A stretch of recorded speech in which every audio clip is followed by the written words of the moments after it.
এত বৃষ্টির মাঝে আমার একাকেই বেরিয়ে পড়তে হয়েছিল হাঁটতে হাঁটতে।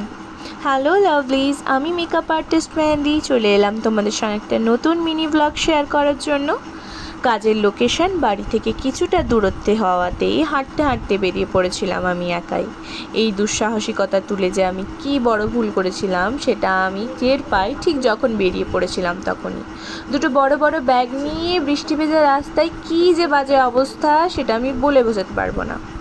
এই হয়েছে আমার প্রথম ক্লায়েন্ট, এত ভালো বিহেভিয়ার, এত সুইট বিহেভিয়ার যে কিছু বলার নেই। সনমদি, তাকে এত সুন্দর এমনিতেই দেখতে, তার ফেসিয়াল ফিচার্সগুলো এত ভালো, তার উপরে মেকআপ করে দেওয়ার পরে তাকে একদম পুতুলের মতো লাগছিল। আমি তাকে জানতে চেয়েছিলাম সে কেমন মেকআপ চাইছে, তো সে আমাকে বলেছিল যে আমি যেন আমার মতো করেই তাকে সাজিয়ে দিই, শুধু যেন তাকে ভালো লাগে, আর হেয়ারটা যদি তার ফেসে যায় তাহলে এরকম করে দিতে।